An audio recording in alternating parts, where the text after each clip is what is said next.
So everybody, how's everybody doing? This is Clifton Raheem Bradley. Assalamu alaikum. And what we're going to do today is we're going to talk about the presidential race between former President Donald Trump and oh Kamala Harris.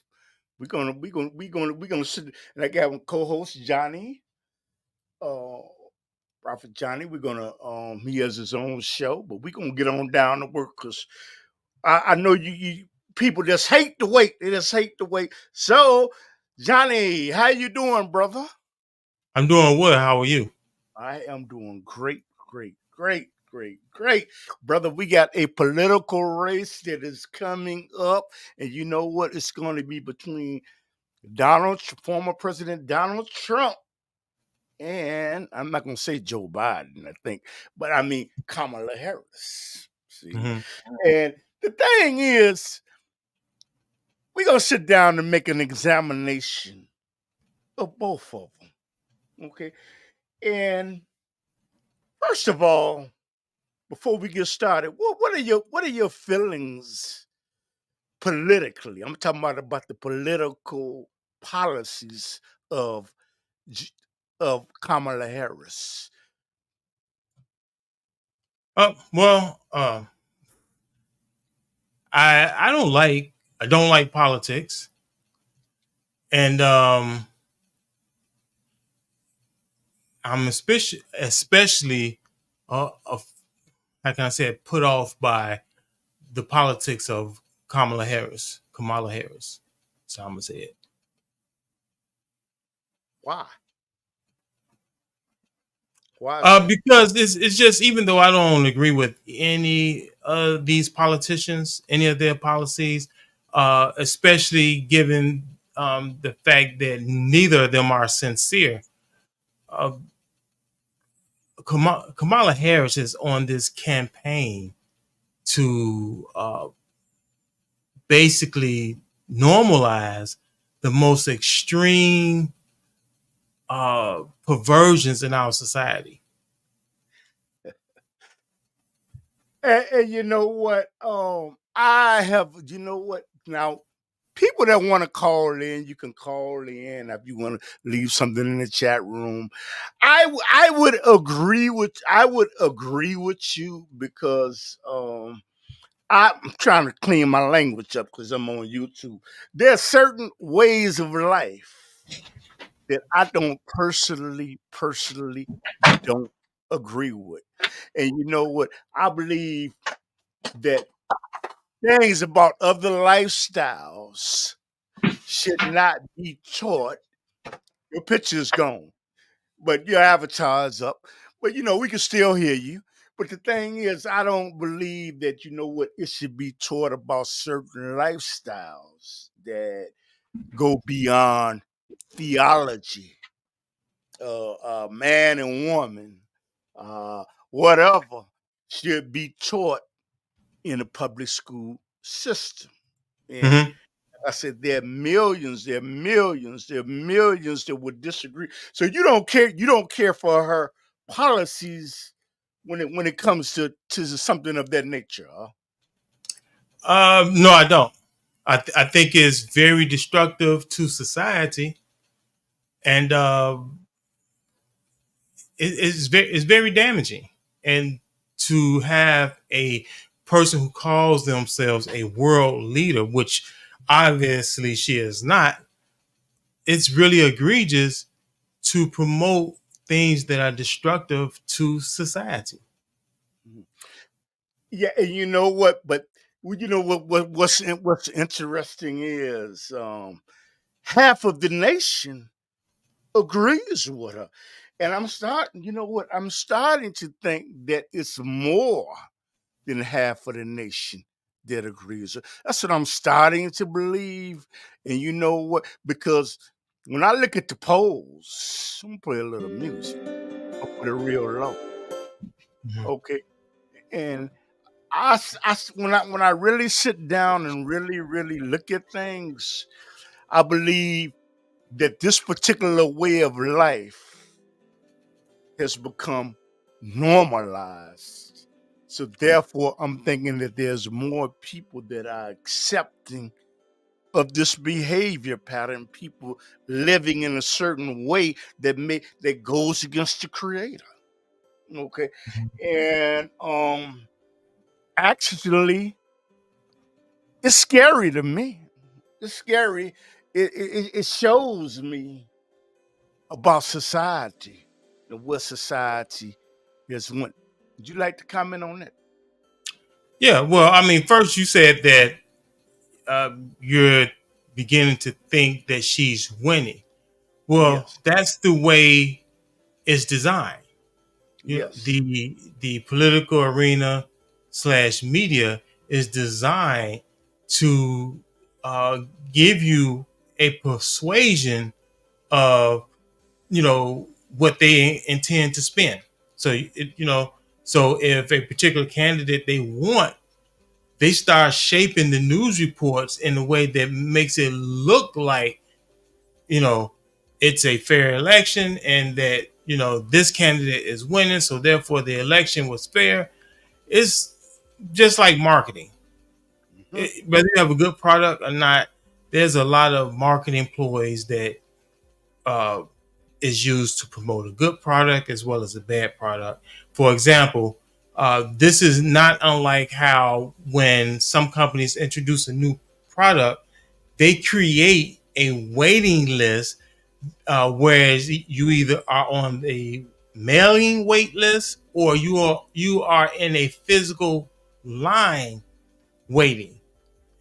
They especially like the physical line, Hmm. because that's something visual people can see.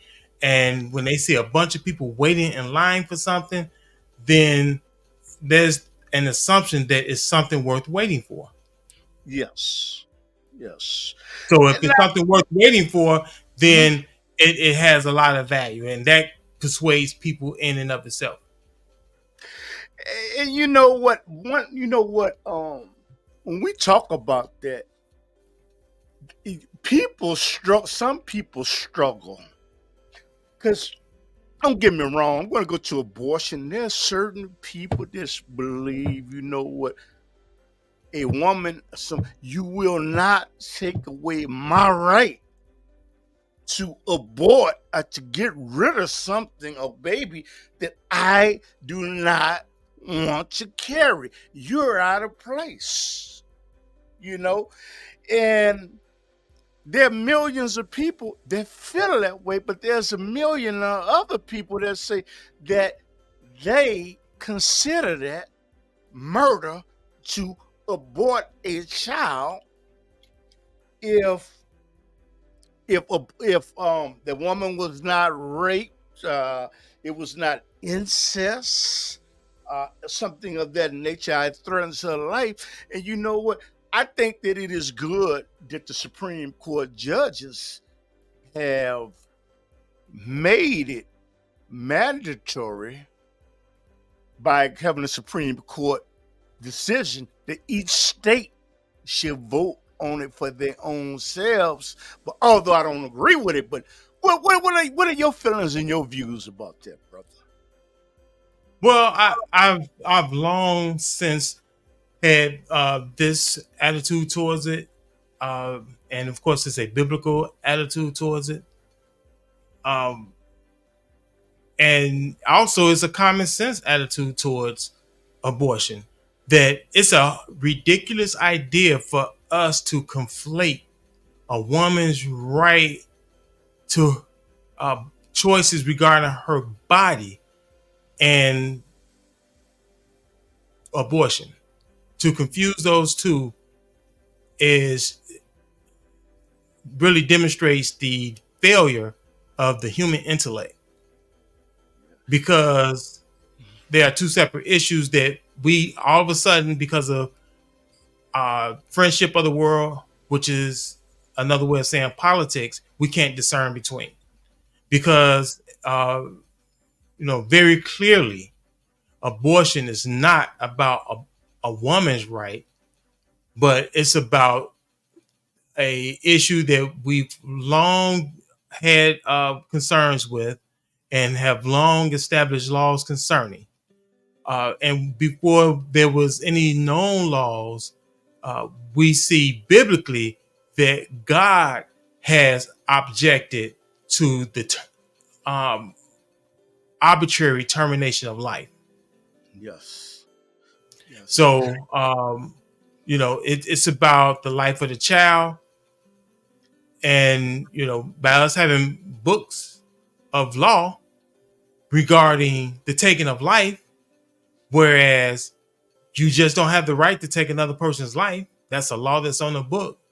Mm-hmm.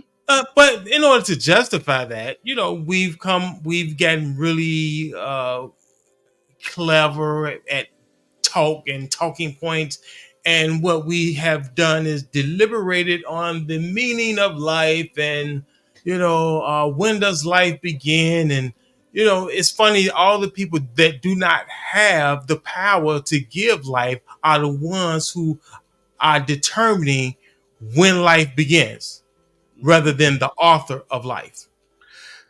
So when I'm sitting down marking things, Kamala Harris is I mean, Vice President Kamala Harris. Let me give her due in her title. She is for abortion, and former President Donald Trump is against abortion, but you said under certain circumstances. So half of the nation is going to vote for Kamala. The other half is going to vote for Donald Trump, former President Donald Trump, and the country is just divided. But when you know but when I really sit down and examine it and look at it for myself, I'm talking about from my perspective. Let's take religion. I'm going to take religion out of it for a minute. If Mm-hmm. Johnny, if you have a wife, and what happens is, if I commit a act of violence and decide to shoot your wife, and she's carrying a baby in her womb, I get a double murder. I get a double murder if that baby dies and if the mother dies, which I think would be just. What is your opinion about that? My opinion is you will never be charged. Okay. Why you say that? You won't get a chance to get charged. Oh, I, I understand. Because Right. what you're saying is I would be met with violence. I would be met with violence. Is that what you're saying? Facts. Facts. Okay. But I'm saying hypothetically. I'm saying is if I did get the opportunity to get charged by the Chicago Police Department or New York, LA Police Department, I would get charged with 2 murders. So In most jurisdictions, yes. Or many jurisdictions, you will be charged with a double murder. And and and, so and, and what's sad about that, if I might elaborate, what's sad about that is that uh, there would be, some type of deliberation that's not talking about, in addition to talking about your guilt or innocence, mhm, but it'll be deliberation about the right to life of the child. I'm yes. sure that that'll be part of the defense, where your defense attorney will argue that the child uh, wasn't a real person. Mhm. So what? Yeah, I'm sure too. Now, the people that are in the chat room right now and the people that are looking online, I encourage you to participate because you know what? We don't really want to dominate the show. You know what we're doing is we're tempted to find out to stimulate thought and to get an idea who will you vote for? Who are you considering voting for? Um, former President Donald Trump, Vice President Kamala Harris. I'm going to play a video and I'm going to add that, and I'm going to. Oh, that is terrible what I did. That's just terrible. But you know what? That is terrible. But you know what? We're gonna press on. I'm gonna press.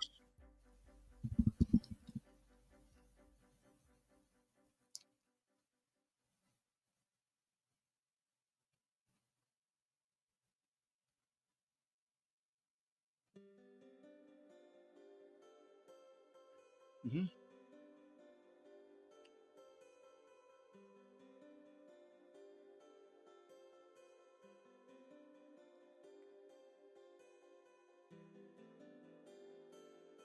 I'm not hearing. Are you playing something? Because I'm not hearing any Yeah, sound. I hear it. Yes. Yeah, I don't. Oh, so you might have to click a button to to share sound as well as video. Okay.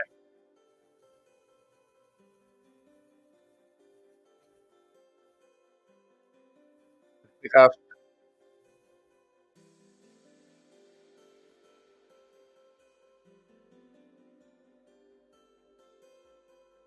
you hear it now. No, What I'm gonna do is I'm gonna cut it off. Okay. Okay. And you know what? Sorry about the technical issues. It was a little just it appears as though from what the lady said, for people that did not hear, that former President Donald Trump has a problem and a difficulty and struggles and believes that the mic should not be muted when the individual is answering the question or giving a response. And I personally think that the debates might not even go off. I don't think so because in a sense, I don't think that it's probably in the best interest of former President Donald Trump to debate Kamala Harris. I believe she's a better debater. What is your opinion?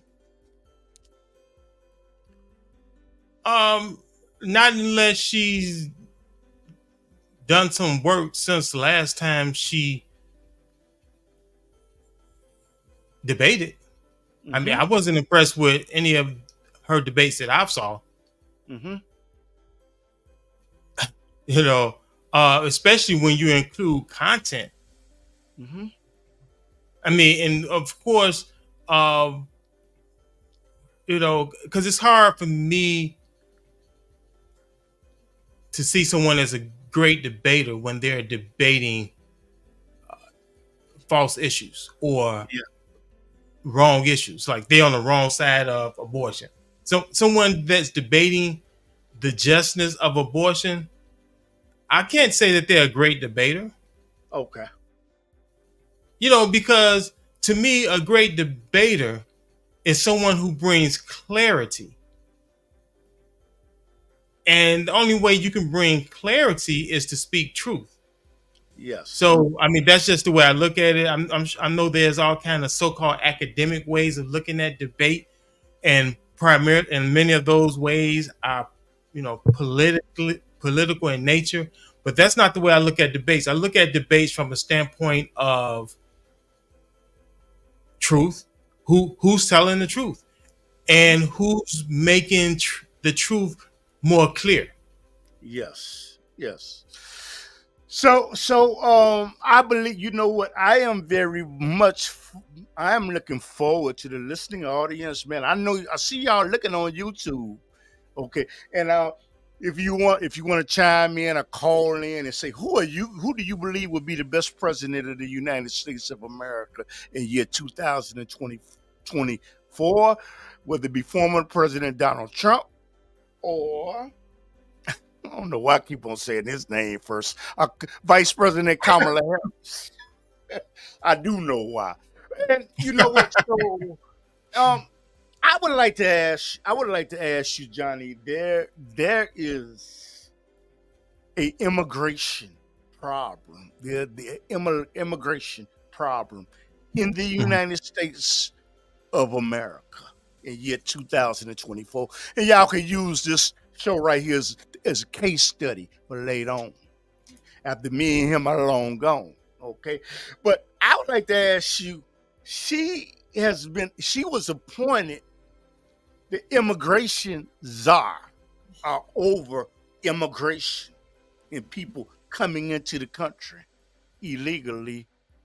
And she has not been down to the border except one time. And that, some people say that was for a photo op. What are your views about the way her handling of the borders and down in Texas around about people coming, thousands are coming over the border. What is your view about that? You know what? I really have to talk about another issue, really to address the subject matter of Kamala Harris being called the border czar. Okay. You know, you know, this may sound like a bit of a rant, but I mean, it's not. It's. I have to connect the dots. So, people are easily deceived these days because we are in the habit of overcorrecting uh, certain historic ills. So, because of racial discrimination that was slavery and Jim Crow, we feel the need to avoid truths that may put certain demographics in a bad light. You know, we have Yes. a problem sticking to uh, just some very concrete ideas. So Yes. because of that, people seem to be trying to be careful on calling Kamala Harris on her dullness of political savvy, her dullness of domestic and international foreign affairs. Yes. She knows nothing about border. I don't know if she studied up on it, but I'm sure it's nothing that is, uh, you know, she can't at this point convince, people who are paying attention that she has convictions either way. Because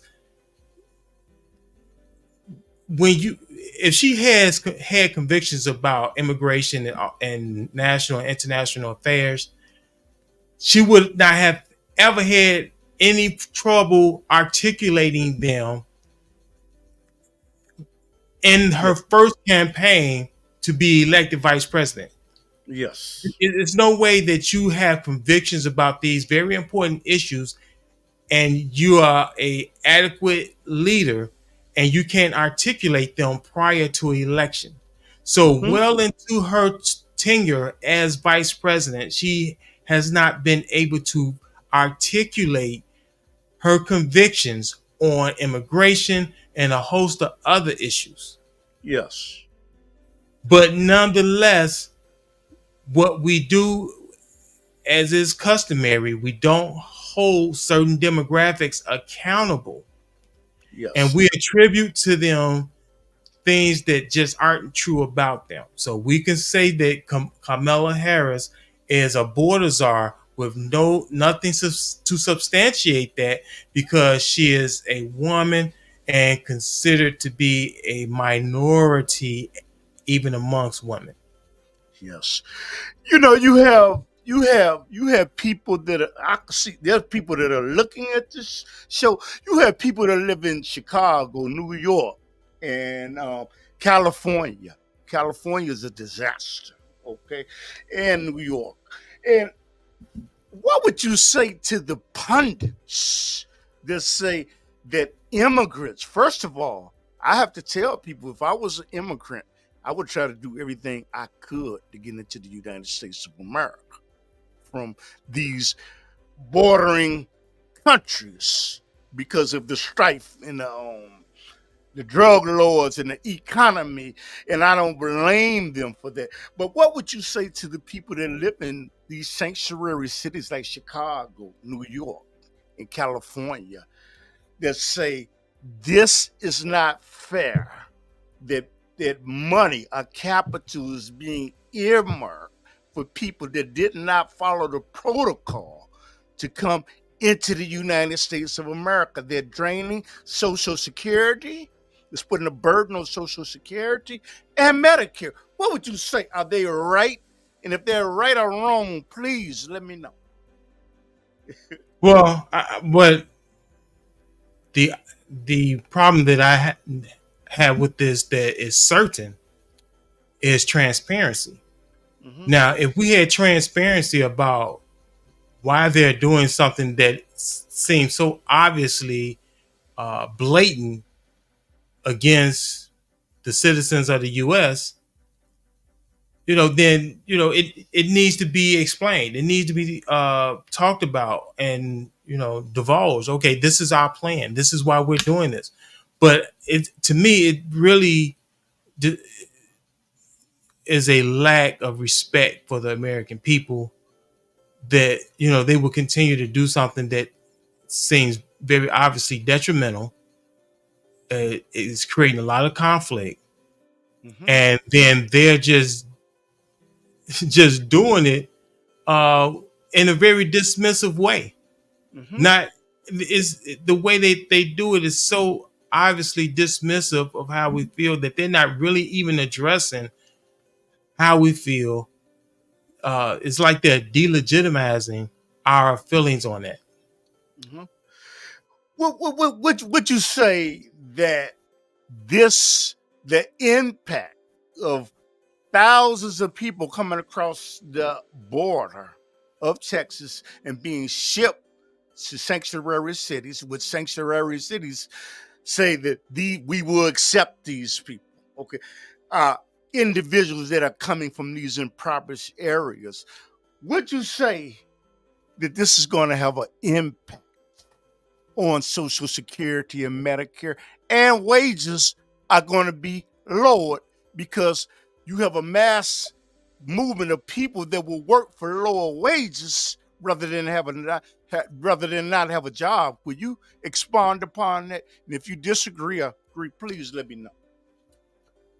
I'm sorry, I'm not sure exactly what the question is. Okay, the question is, you have a surplus of people that are flooding sanctuary cities in Chicago, New York, and California. I'm saying, what effect is this going to have on Social Security, Medicare, and also will the wages of the common worker be lowered because there are people that want these jobs, and they look at the surplus of people they will not have to pay them what they normally would.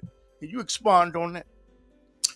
Oh yeah, well, so economically, it's disadvantageous for the common worker because it's just more competition for uh, medium skilled or no skilled jobs, Mm-hmm. and in some cases higher skilled jobs. Because I would suppose that some of the people that are immigrating are of high skill. Not all of them are of low skill. Yeah. So what they're doing is flooding the pool of these types of workers where there's more competition, and where there's competition for jobs, there's wage competition. Whereas because of the competition, the companies can offer a lower wage, uh, for those particular positions because they have more options. Yes. Yes. So yeah, So will this put a hamper on will this damage Social Security yeah, yeah, and Medicare because it is being overwhelmed because that money was supposed to be earmarked for individuals that paid yeah, into the system? Will this damage the system? yeah. Because first of all, you're taking money, spending money that has to be budgeted for, uh, and we already have a social security system that I think is out of balance. The books are out of balance, so that it's not doing what it was promised, which is creating it's basically ensuring our retirement. Mm-hmm. So, or any situation in which you cannot work, Social Security is supposed to give you security that if you stop working or lose your ability to work, then the taxes that you've paid while you were working is supposed to be able to fund your non-working years. Mm-hmm. But the budget for that is out of whack. It's not. They have to basically they're spending that money. Mm-hmm. Yes. So it's not actually coming from the taxes that we pay. They're spending that money wherever they feel like it, and just hoping that you know all of this doesn't come to a head, where they don't have some way that they can borrow some money to supplement Social Security. So essentially, who is right? Kamala Harris, that believes that they should be able to come across the borders in impunity, and Donald Trump, that believes that you should follow a protocol to come into the country. Which presidential candidate is right?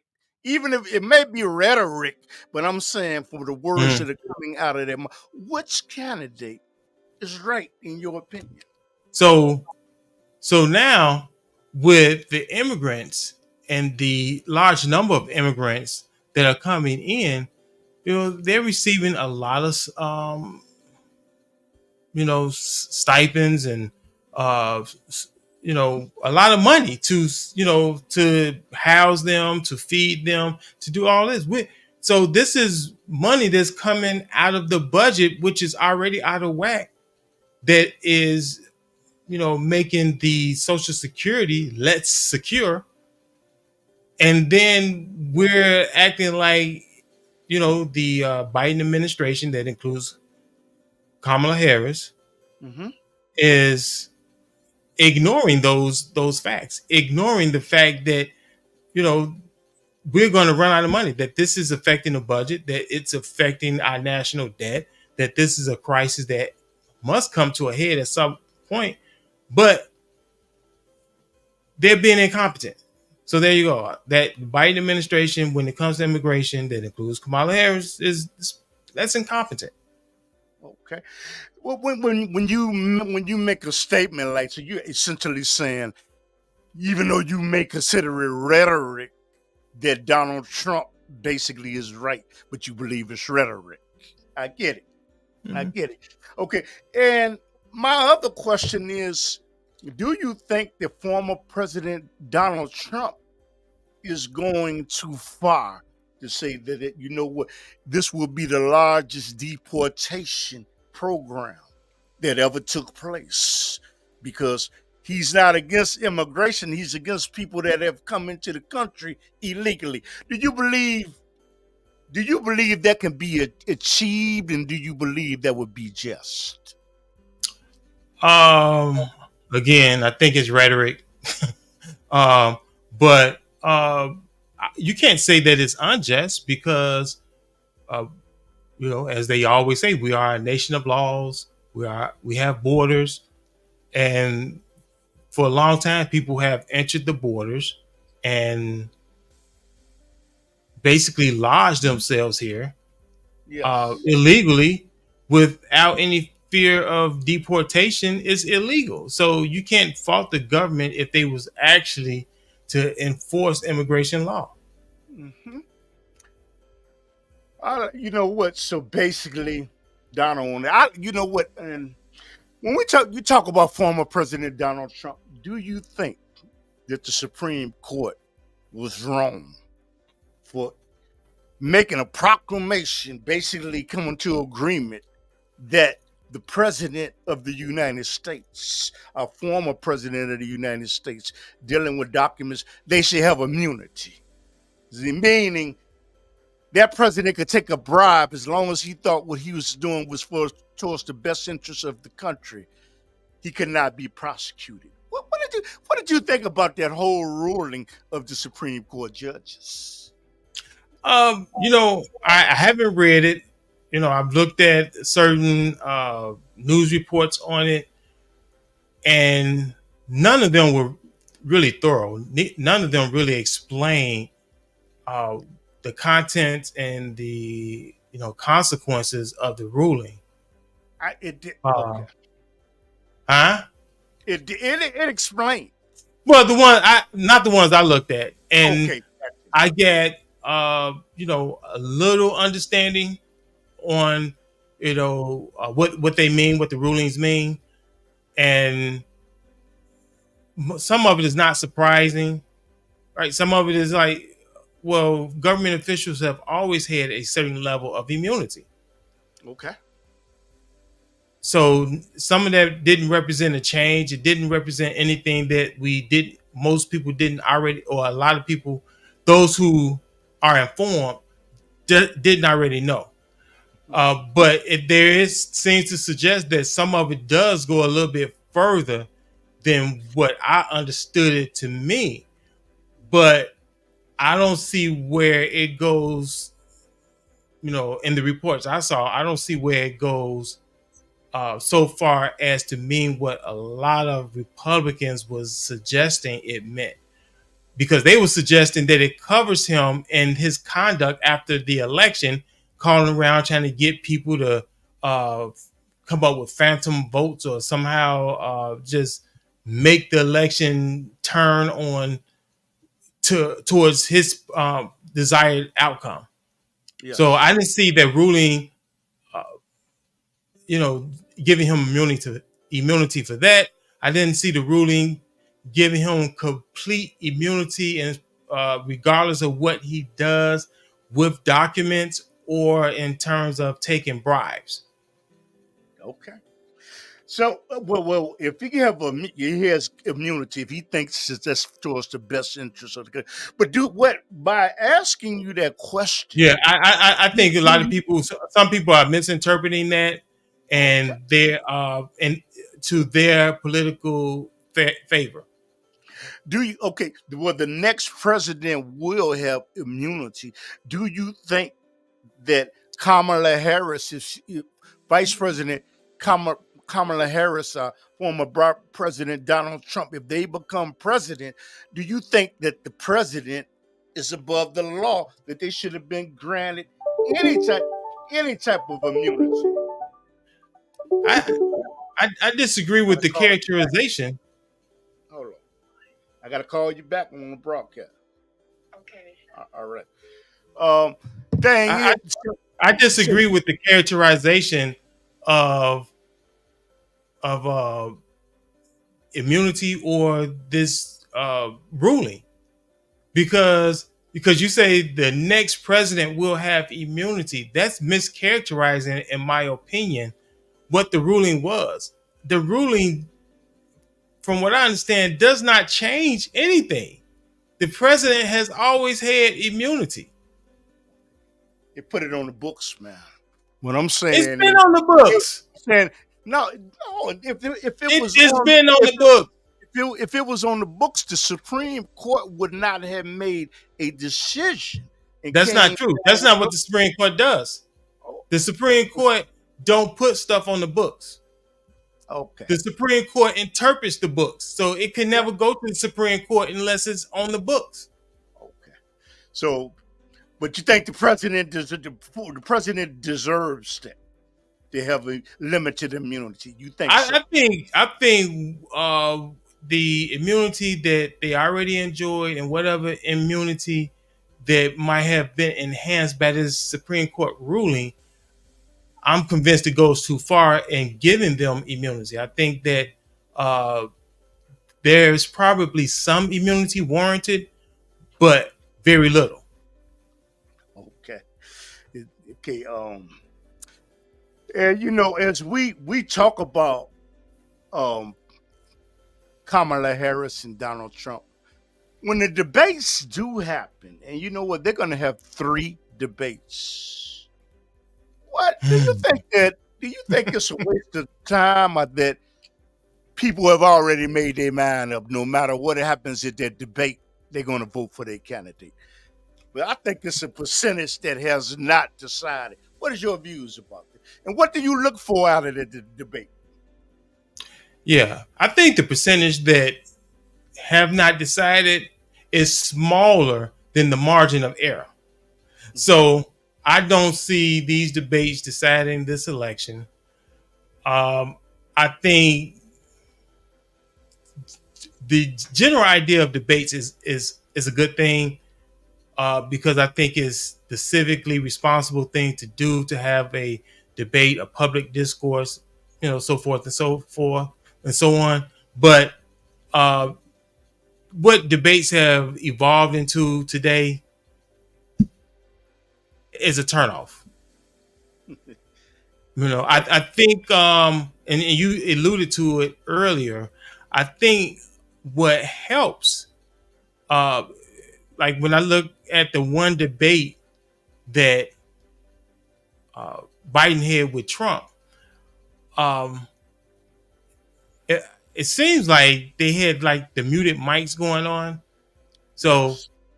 so, and I think that's a good thing. And if I recall correctly, it was Kamala Harris that was didn't want the muted mics, Yes. Okay. right? So it wasn't Trump that was saying, let's unmute the mics. It's Kamala Harris, because Yes. obviously she wants to argue like a typical woman, that anytime you're making a point, they just want to turn up the volume and the static. Yes. So your point is kind of drowned out. Mm, mm, mm. So, what do you look? What do you look? So, you are you saying that people have already made up their mind in these debates, these three scheduled debates in year 2024? That's not gonna. You're saying? Are you saying there are no undecided voters that are going to make a difference? It's just I for don't think so. entertainment. It's just for I, entertainment. you know what? Me estimating that there are very few, if any, undecided voters is Hmm. really giving our electorate, I think I could call it, the benefit of the doubt. I'm really hoping that's really a statement saying that they have some level of intelligence, Hmm. because to think that somebody is weighing all the issues and are still undecided is kind of preposterous. It's like I think that your intellect, I question it. Well, I want to follow up then. If what you're saying is true, I mean, Trump beat Biden at that debate, and he made him look very, very bad. So I think that there are people that were coming to a decision. I'm gonna vote for Biden. They changed their mind because you're saying it's just for entertainment. I don't. I mean, how do you attribute after the No, debate no, that I'm not saying this for that entertainment. Joe Biden? Okay, go ahead. Hmm. Yeah, I'm not saying no. I don't think debates should be entertainment. Um, I'm saying it depends on the particular campaign, presidential campaign, or uh, political campaign that's going on. All the circumstances and the people running and the issues at stake is what matters, uh, to uh, to determine whether or not this election will decide an election. This debate will decide an election. So when Biden debated Trump, one of the major issues, and rightly so, was the mental acuity and competency of Joe Biden. So Yes. I think that debate, you know, did move the needle. Okay. Um, and when I say the needle, I think it moved the needle within the halls of Congress more so than the needle in the electorate, right? Within the voters, right? Because even with Joe Biden's level of mental acuity being obviously slowed, I think a lot of people were willing to vote for him. Yes, He seemed like the better alternative, even to Trump, even with his low mental acuity. okay. Uh, but I think it moved the needle more within Congress and those political insiders more so than the constituents. I heard a lot of people say because of I'm talking about the voters say because of his cognizant abilities, I can't vote for him. But Yeah. okay. See, And but you know what? I can understand that, but at the same time, you know, we dealing with such serious issues at this time that goes well beyond. Well, I don't know how well beyond, but it goes beyond the president's mental acuity. There was some more issues to be weighed alongside that you have to compare to. I'm just saying that was an aspect that is involved, and It you're was right. a significant aspect, yeah. And do you think that Kamala Harris, and we look at Donald Trump, and do you think that it is injustice that during these presidential debates, other groups like libertarians and progressive, they don't have the opportunity to participate in these debates so these different views can heard be heard, if not, and why are they ostracized when it comes to the Republicans and the Democrats, including them in a debate at all, like Cornel West or anything? Why? Well, because the politics itself, it's called politics. Politics is, has a lot of nuanced definitions, and one of those is the way you wield power, the way you manipulate power. So the two major parties use and manipulate their power in order to limit the competition. Do you think it's justified? From your, I'm talking about from a voter's perspective. Do you think that it's justified to ostracize a party because they may only get 3% or 4% of the vote? Do you think it's justifiable? I Why? doubt it. I doubt it, but I would like to see that debate amongst government officials and politicians debate the whole idea of reducing uh, uh, inclusion of other options, Hmm. within the in the campaigns. Yes.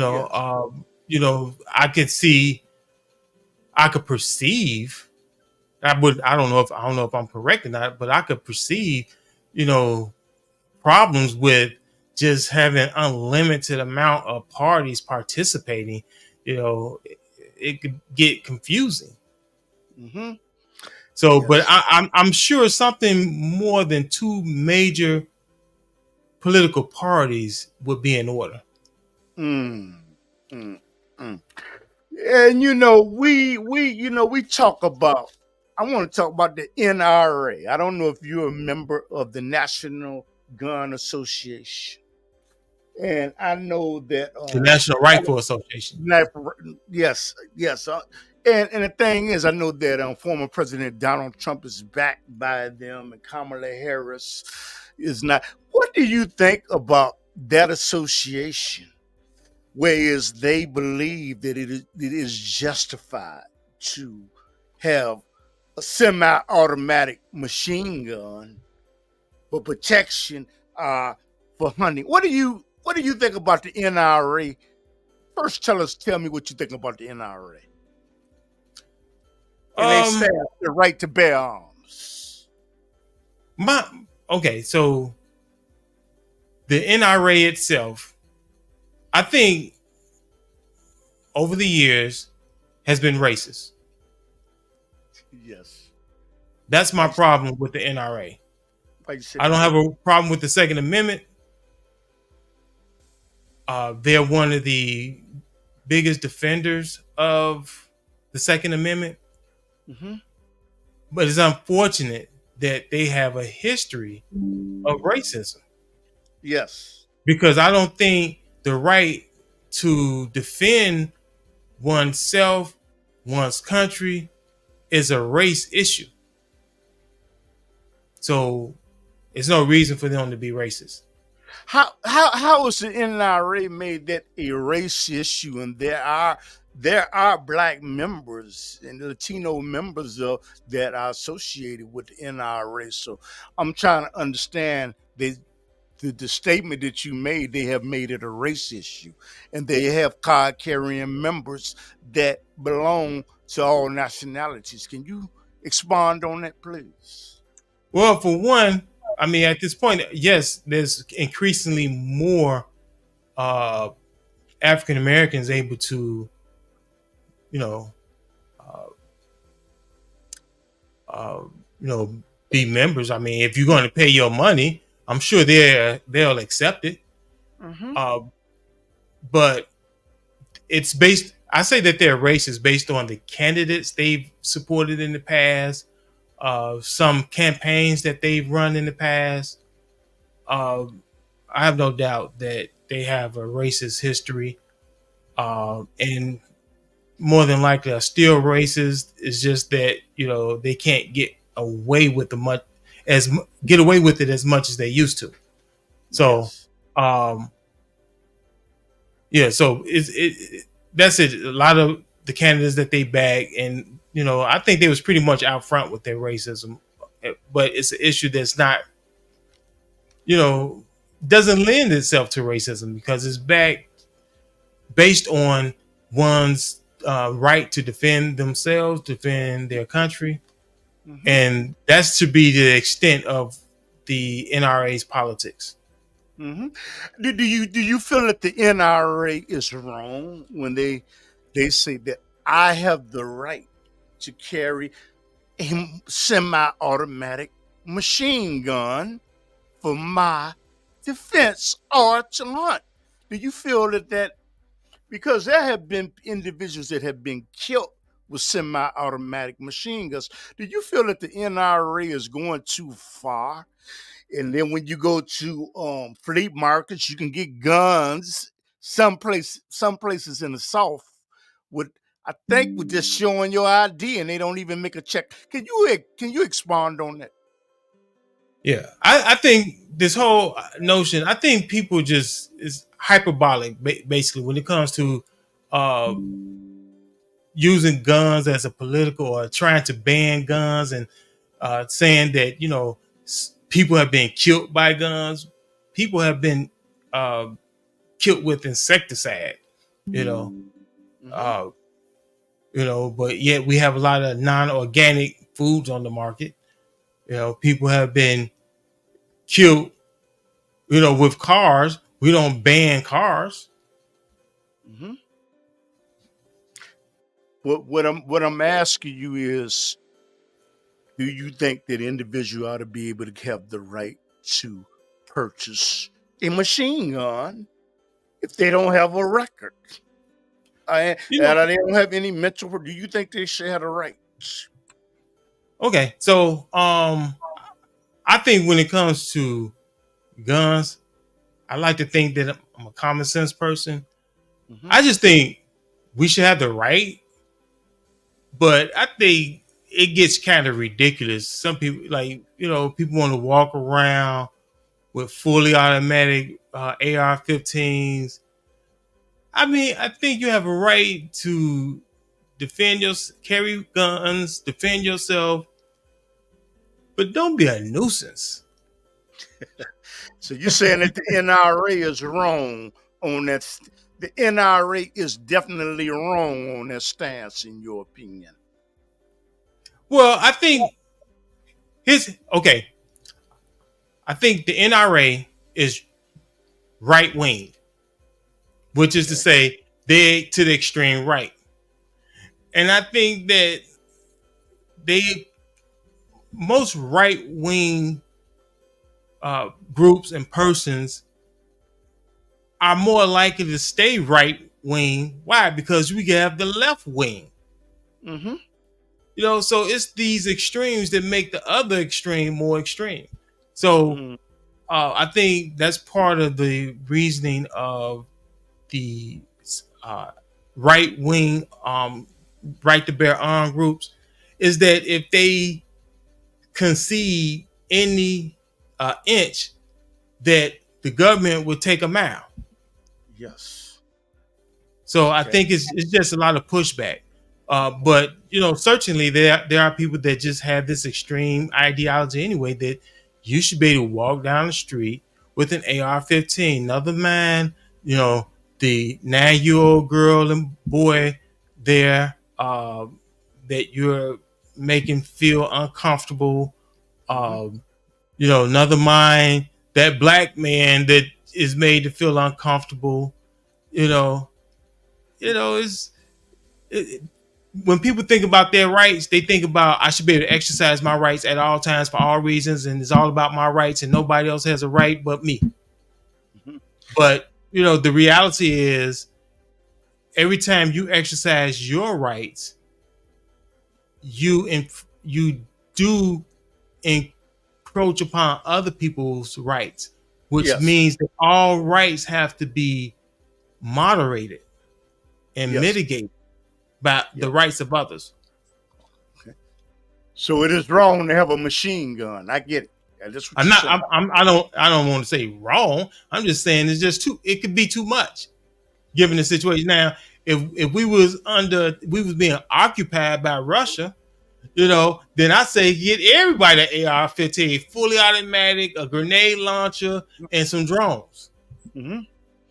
And are you also saying, like, in some southern states, you don't even have to show your ID to purchase a handgun? Well, I mean, no background checks are made. Is that okay for it not to be any background checks to be made in these southern states to purchase a firearm?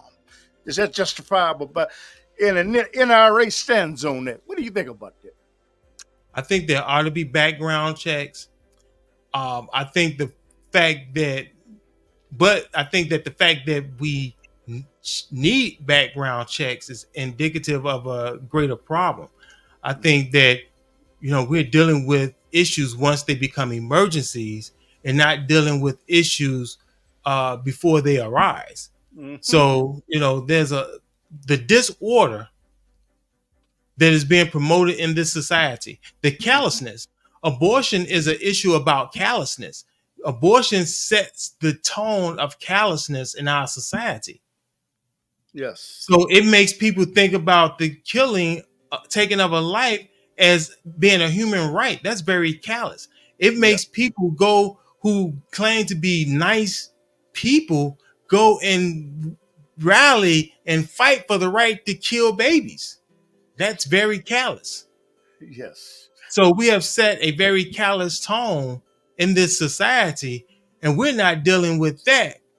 But but we want to uh, take people guns away because we say people too violent, but we're imposing our right to kill. Yeah.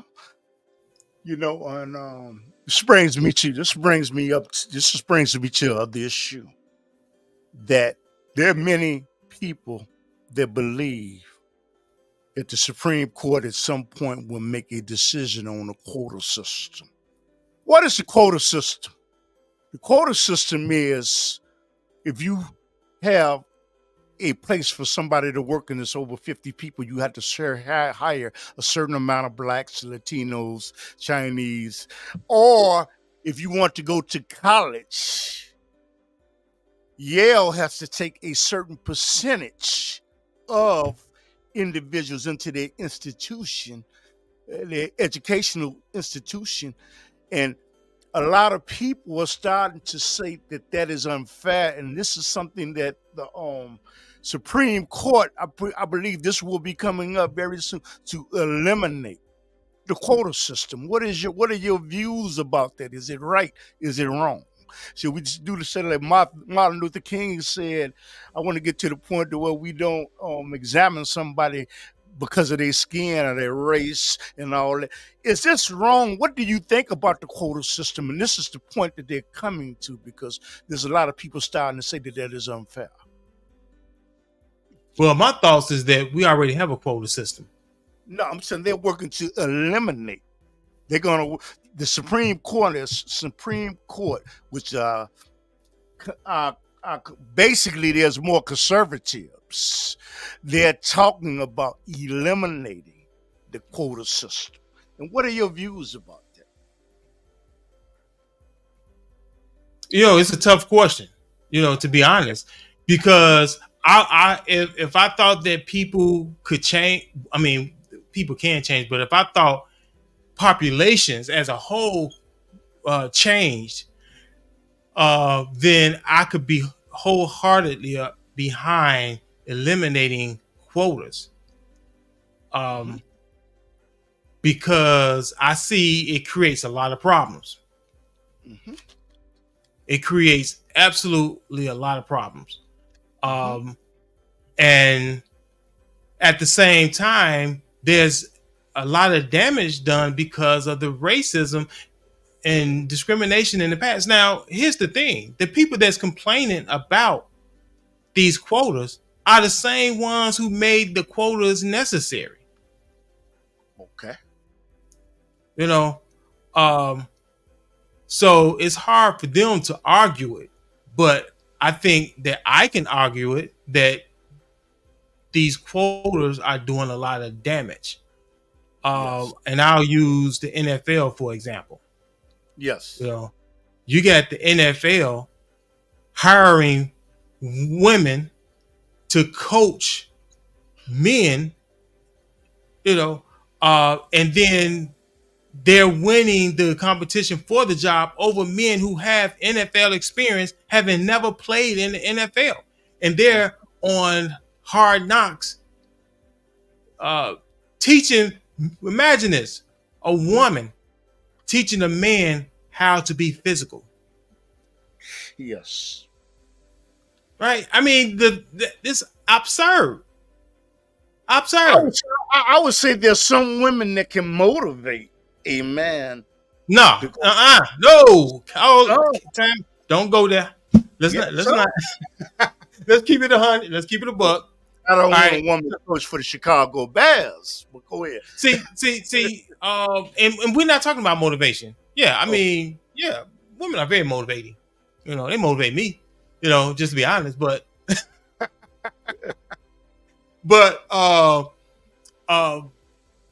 when we're talking about the NFL and a lot of professional environments, we're not talking about motivation. mm-hmm. We're talking about concrete inspiration. Mm-hmm. That's different. Motivation is words. Inspiration is deeds. Mm-hmm. That is what coaching is. Coaching is, I respect this man because he's done this before. Yes. So not only has he done it and can tell me how to do it, he can even show me. And Mm. what he says resonates. When Yes. these women coaches tell these men how to be physical, it's just words. It's just words. And then he has to dumb himself down, man himself down Mm-hmm. to receive it.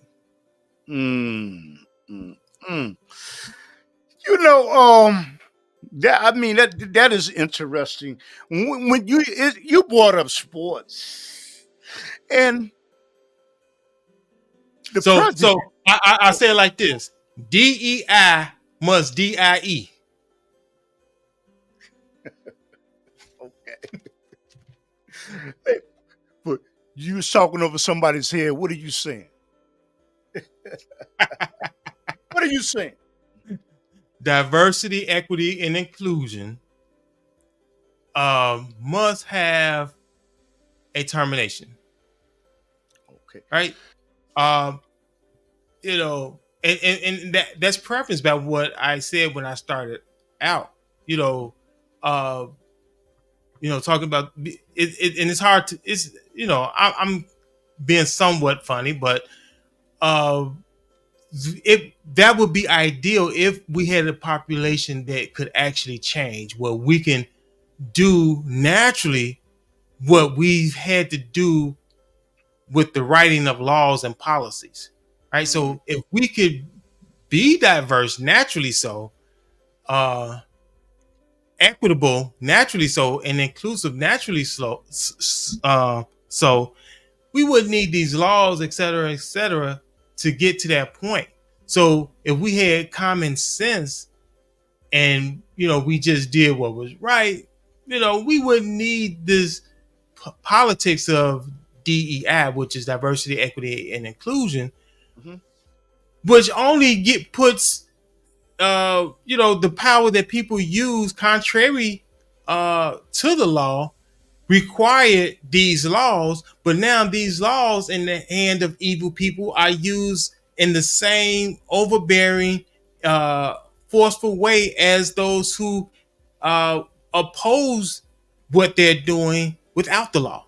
Those yeah. who oppose the idea of diversity, equity, and inclusion, uh, somewhat contrary to the law, they impose uh, immorally, they impose their ideas immorally upon others. And now that we have these policies and laws, we get selfish people that in the other aisle that are forcing uh, their ideas and desires with the law.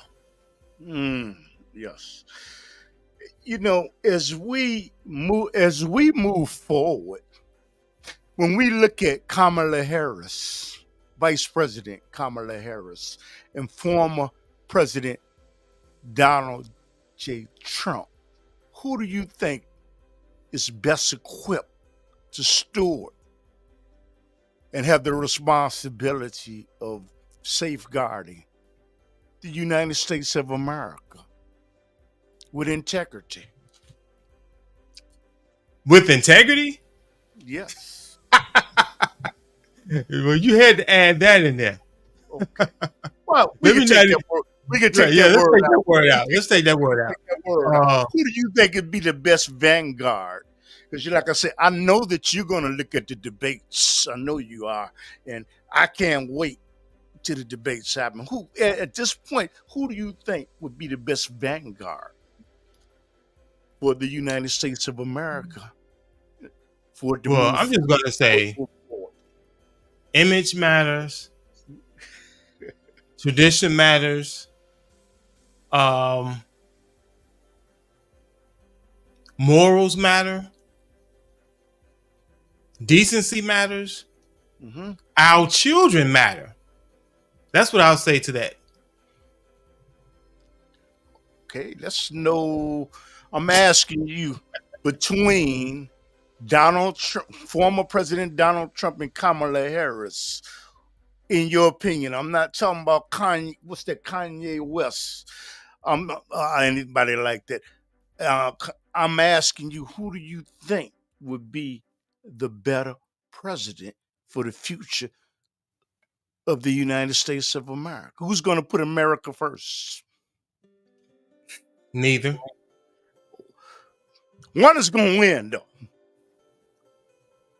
So you'd rather not. You'd rather not say. Okay, Well, that I is. mean, that was my answer. Neither. But as far as who I think, uh, as I tend to put it, offer more stability to the nation, whose presidency will offer more stability or the less instability to the nation. Yes. I don't want to say because I don't want to feel like I'm endorsing somebody. I don't want to feel like I'm endorsing him, so I'm just not going to say. You already did, but say I don't want to feel like endorsing him. You already did say. Okay, but but getting to you know, this is I probably got two more questions for you. The president. It is known now that the Supreme Court has granted presidents limited immunity. Do you think the police should be granted limited immunity? There's something that happened in Illinois where a older lady called because she was having problems in her Sonya, in, huh? Sonya, Yes, yes. Sonya was having problems in her household. Massey, I believe it was. And and what happened is the police came into her house. And what happened is she had on a pot, I think, of boiling water. She was doing something on the stove. And he said, I have to turn this off. And she said something and she moved the pot. And what happened is the police officer shot her and killed her. Do you think the police should have limited immunity, just as Donald Trump is suggesting, so they're able to do their jobs? No. Short Why? answer, no. Why? Well, that incident with Sonya Massey is Exhibit A. It's the Mhm. very reason why my opinion has been and is no. Uh, it would be great if we lived in such a world that we can consider that, um, as a good thing. But, you know, given George Floyd, Sonya Massey, Sandra Bland, Castile, Mm-hmm. Oscar, um, Mac, what's the guy? Dowell. I can't remember the name. The one that was shot 16 times. Because of these incidents with these victims, this is the very reason why um, we are in the unfortunate situation where that's really not affordable. Mm-hmm. And as much as I appreciate a good law enforcement officer, and I what's the word, I feel for them when I see a lot of just total disrespect for law enforcement officers. Mm-hmm. you know but we have to remind ourselves of the alternative that Donald Trump is talking about, Yeah. Yes. because Donald Trump is totally ignoring that, because his privileged life, because of his Mm-hmm. privileged life, he can afford to ignore what the consequences of what he's petitioning for means. Yes. Well, you know what, when we interesting, you know what, when we look at both candidates, I'm pretty sure this is going to come up in a debate. That first of all, I don't know why it was even mentioned. Kamala Harris, he said, "Is she black?" I don't even know why they are saying that. What difference does that make, whether she's black or not, in your opinion? And why did that subject matter even come up? That's a good question. It's a good question because apparently it matters that she's black, because as we, in keeping with the subject of DEI, when she was selected as a running mate, Joe Biden said that he was going to select a woman of color. So obviously her color matters. Mm-hmm. Mm-hmm. And they keep on bringing she's not black. So, but But, so when people talk about uh, whether she's black or not, I mean, it's kind of hard to shut that argument down, because she owes the perception of her demographic to uh, what was said and how and why she was selected to be Joe Biden's running mate. mm, So when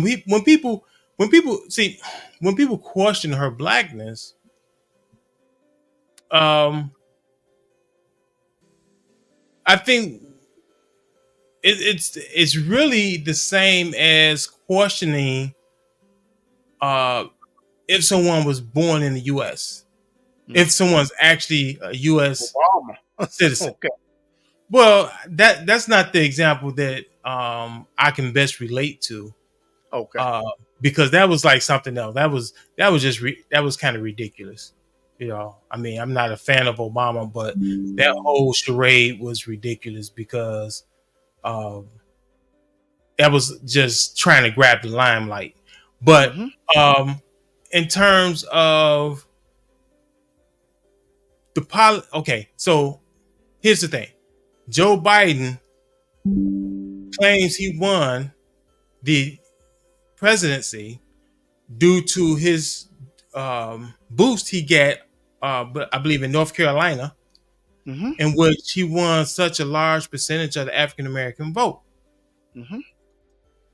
So he said, as part of his, I guess reward or whatever, he's going to select a woman of color.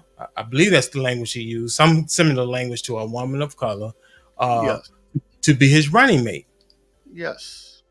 Okay, so we see that race is significant to this. Now, when he's doing this in response to African Americans voting for him in North Carolina, it kind of opens the question: is she African American? Hmm. Because that's who you're intending to reach with her candidacy. Yes. I And mean, I yeah. think, and I Mm-hmm. think that there's a question there. I mean, pretty genetically and as well as culturally, uh, and politically, is she African American?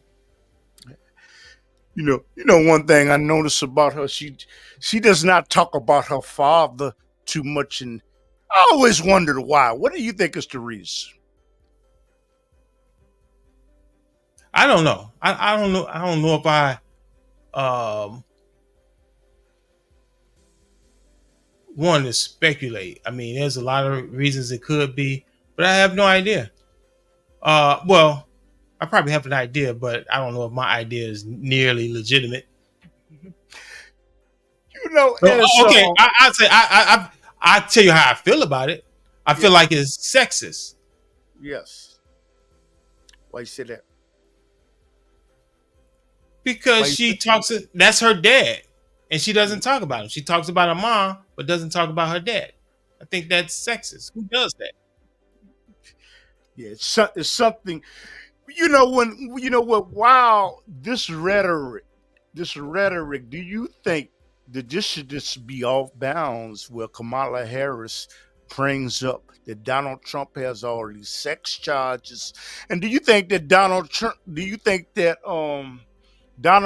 Kamala is out of place, and do you think that um Donald Trump is out of place for talking about the relationship that she had with, I think, the mayor of San Francisco to help her rise, and he was a married man. Do you think these two subjects matters are too personal and they should not even be mentioned in a race?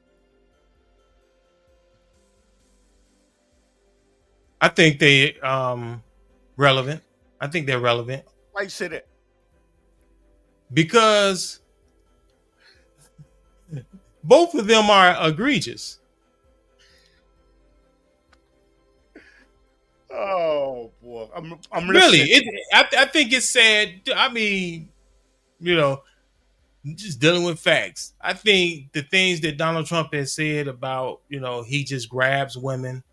I think that's egregious. You know, I think it's just really sad and pathetic. And no less sad and pathetic is the fact that Kamala has um what's the word? Okay.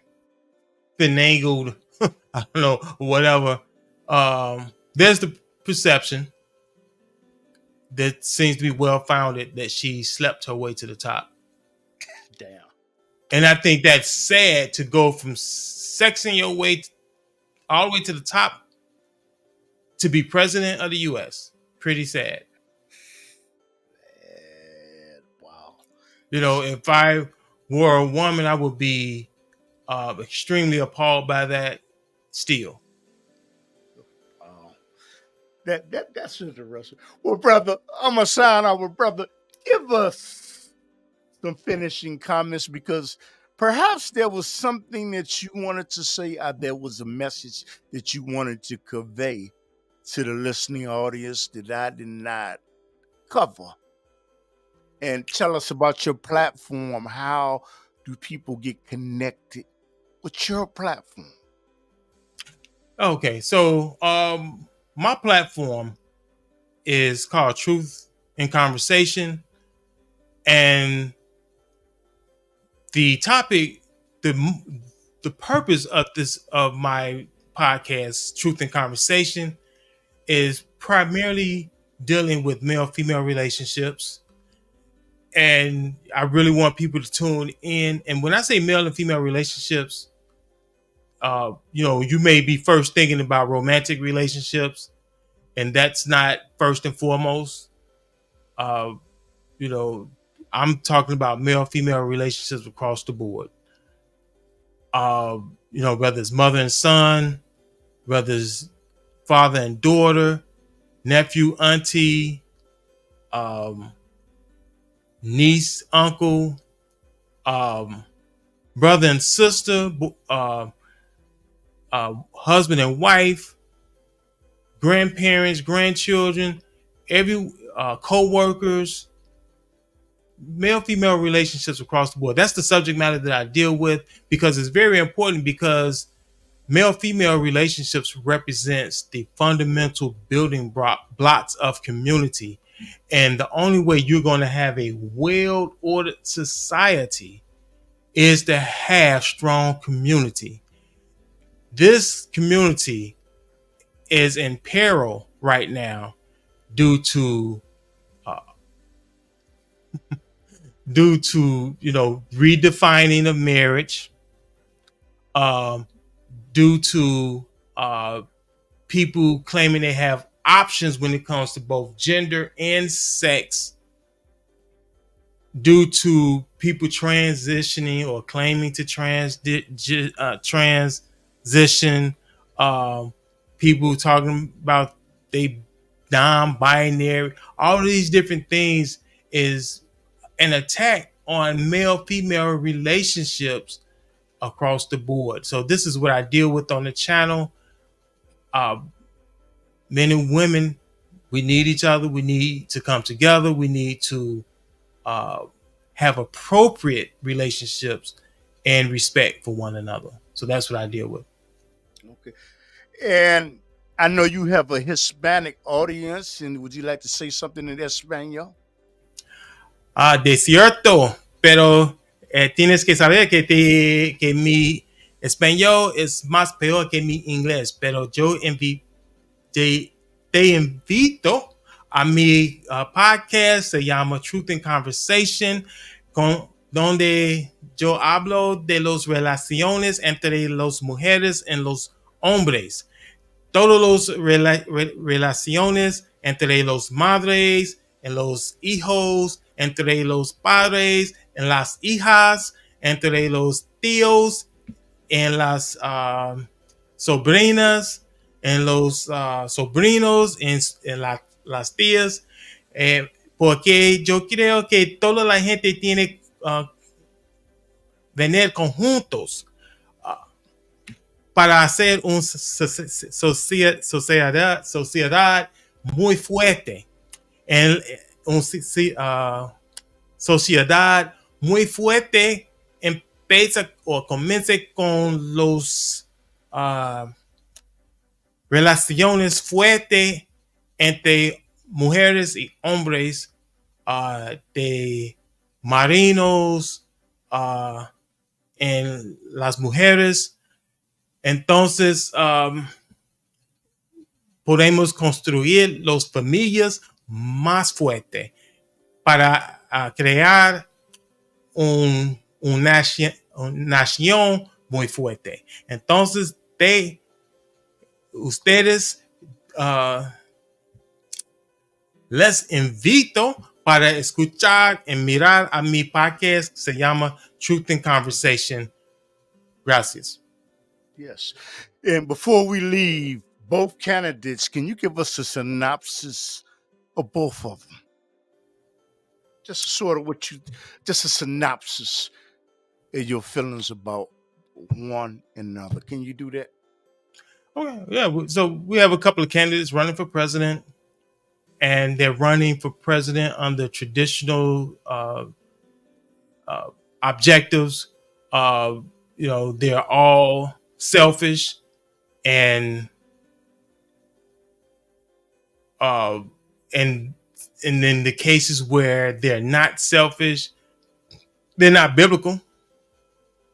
So we're basically choosing between candidates who we would uh, think to me, in my opinion, that offers the most stability or the least instability, and those are the choices that we have. Um, and I think it's a stark difference between the two. But unfortunately, neither is pushing a godly agenda. Let me ask the question in a different way. Can you give us a synopsis of Kamala Harris? Then we go to Donald Trump next. Give me a synopsis of Synopsis Kamala of Harris. Kamala Harris. Okay. She's a DEI candidate. And, this is supposed to be the crowning moment of DEI. I don't think DEI is leadership requirement or how can I say it, a leadership skill, leadership plus, however you want to put it. It does nothing for the country. It does nothing to live up to what our founding documents are supposing. I think I not think, but our founding documents start off with something in order to build a more perfect union. Speaks mainly. I think some of the most important words in the document is a well-ordered society.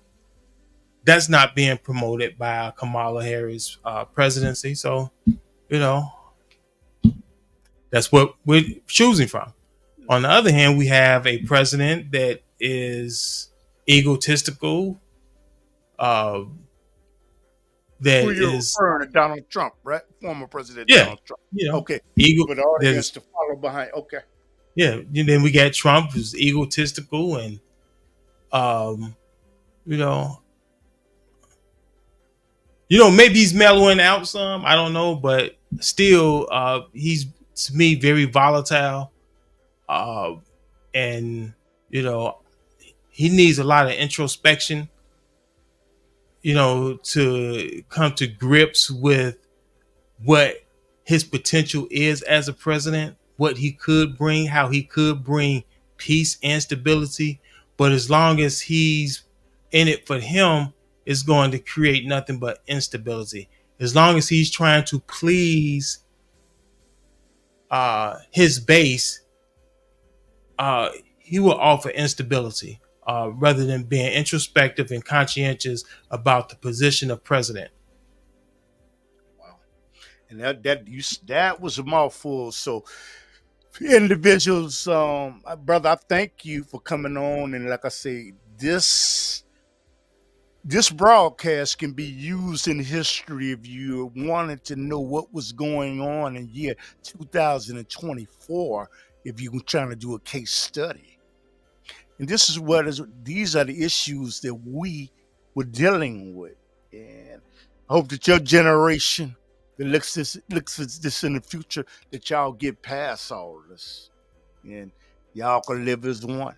But I see instability. But brother, I want to thank you for coming on. Please tell us where your website is. Give us your telephone number again. Oh yeah. So again, my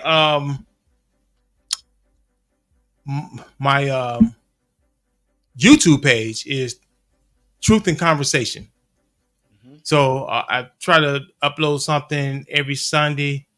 I try to get it up there at 10. Hardly ever happens at 10. but somewhere during the weekend, I upload something. I have some very good content dealing with male female relationships that are up right now. I really would like you all to check it out because we all need you. We need you to work on your male female relationship, whether you male or female. But working on it